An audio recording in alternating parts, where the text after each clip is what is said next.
Terima kasih atas kunjungannya ke channel Andri ADJ. Sebelumnya saya mohon maaf apabila ada ketidakcocokan atau kesalahan dalam versi cerita, kisah atau silsilah ini. Apabila ada yang tidak berkenan, silahkan tinggalkan pesan di kolom komentar, dan jangan lupa subscribe, like dan hitamkan tombol loncengnya. Terima kasih, silahkan menyimak video selanjutnya. Ulama karismatik ini ternyata memiliki seorang murid yang berasal dari negeri Syam atau Syria yang bergelar Syekh Magelung Sakti. Di mana dia adalah seorang ulama yang berpenampilan sangat khas, yaitu dengan menggelung rambut panjangnya.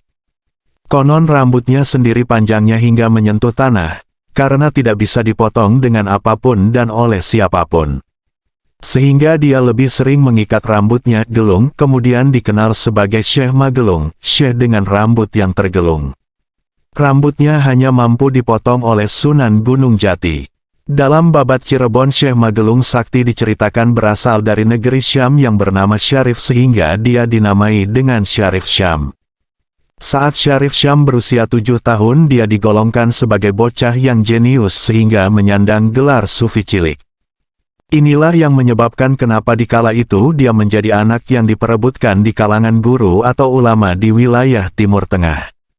Saat berusia 11 tahun, Syarif Syam telah mampu menempatkan posisinya sebagai pengajar termuda di berbagai tempat ternama, misalnya Madinah, Makkah, Istana Raja Mesir, Masjidil Aqsa, Palestina, dan berbagai tempat ternama lainnya.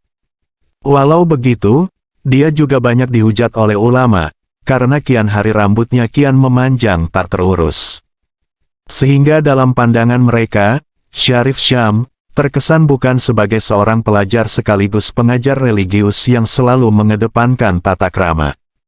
Pelecehan dan hinaan yang kerap diterimanya, membuat Syarif Syam mengasingkan diri selama beberapa tahun di salah satu goa di daerah Haram, Mekah. Hal itu dikarenakan rambut Syarif Syam semakin panjang. Namun dia bukannya tak mau mencukur rambutnya yang lambat laun jatuh menjuntai ke tanah, tapi apa daya, walau telah ratusan kali berikhtiar ke belahan dunia lain, tetapi dia belum pernah mendapatkan seseorang yang mampu memotong rambutnya itu. Konon, sejak dilahirkan ke alam dunia, rambut Syarif Syam memang sudah tidak bisa dipotong oleh sejenis benda tajam apapun. Sehingga pada usia 30 tahun, Syarif Syam diambil oleh istana Mesir untuk menjadi panglima perang dalam mengalahkan pasukan Romawi dan Tartar. Dari sinilah namanya mulai masyhur di kalangan masyarakat luas sebagai panglima perang sakti di antara para prajurit perang yang ada sebelumnya. Betapa tidak, jika kala itu kepiawaian seorang panglima perang bisa terlihat pada saat mengatur strategi perang serta keandalannya memainkan pedang, tombak serta ketepatan dalam memanah. Namun berbeda dengan Syarif Syam yang akhirnya dikenal dengan sebutan Panglima Muhammad Syam Magelung Sakti, jika dia mengibaskan rambutnya yang panjang dan keras mirip kawat baja ke arah musuh-musuhnya. Akibatnya sudah dapat diduga, para musuh tak ada yang berani mendekat, dan lari pontang-panting karenanya. Sampai di usia 32 tahun, selama 12 tahun kemasyhurannya sebagai sosok Panglima Perang berambut sakti itu benar-benar tak tertandingi. Hingga pada usia 34 tahun dia mendapat petunjuk, yang mengharuskannya mencari guru sebagai pembimbingnya yang juga dapat memotong rambutnya. Dan tanpa banyak pertimbangan, dia langsung meninggalkan istana Raja Mesir yang saat itu benar-benar amat membutuhkan tenaganya. Konon dengan perbekalan secukupnya dan berteman ratusan kitab, Syarif Syam pun mulai mengarungi belahan dunia dengan menggunakan jukung, sejenis perahu kecil bercadik.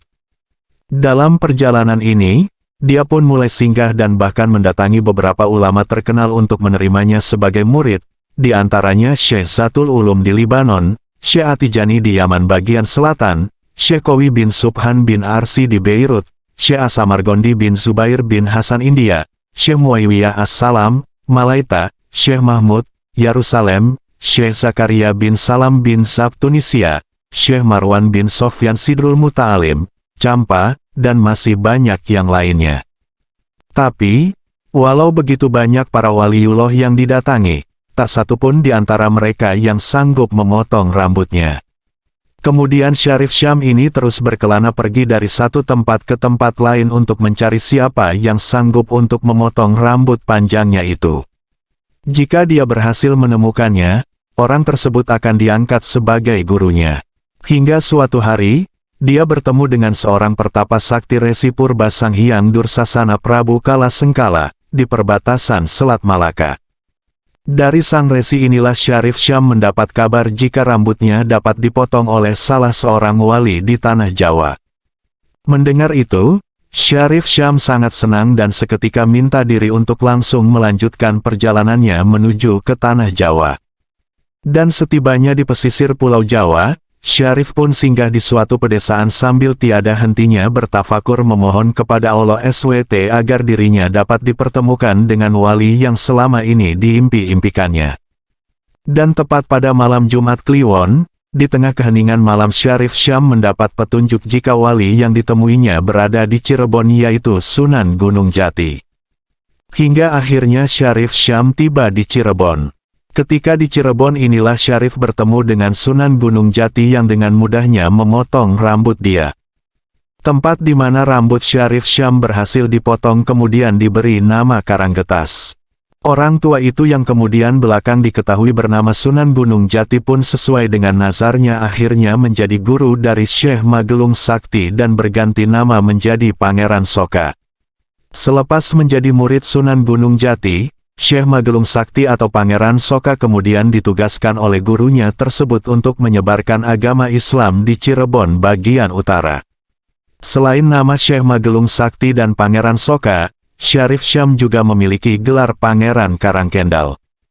Nama Pangeran Karangkendal sendiri dia dapat karena ketika sekitar abad 15 saat ditugaskan untuk menyebarkan agama Islam di wilayah utara.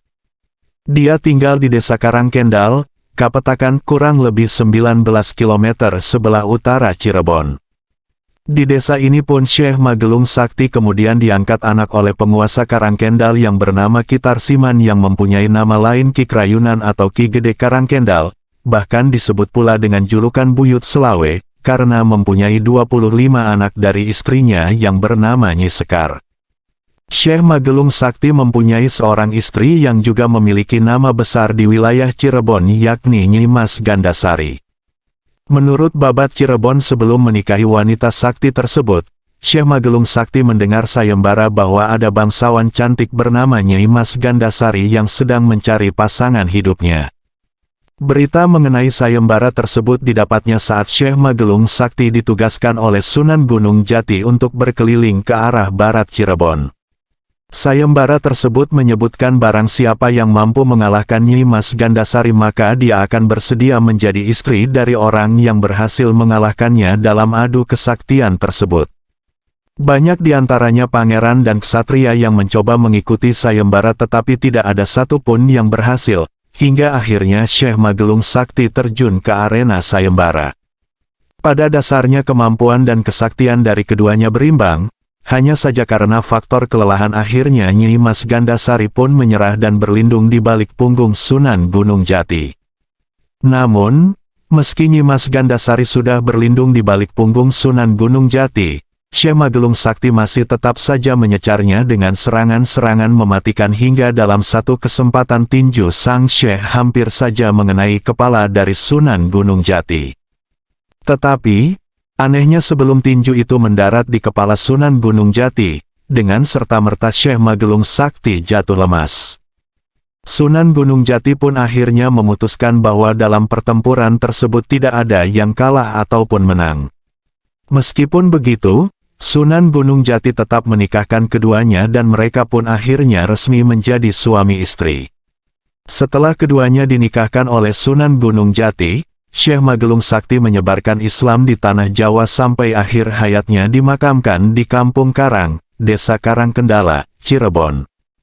Terima kasih atas kunjungannya. Terlepas dari kisah mitos atau fakta, mohon maaf kalau ada kata-kata yang salah, silahkan kunjungi video berikutnya di channel ini.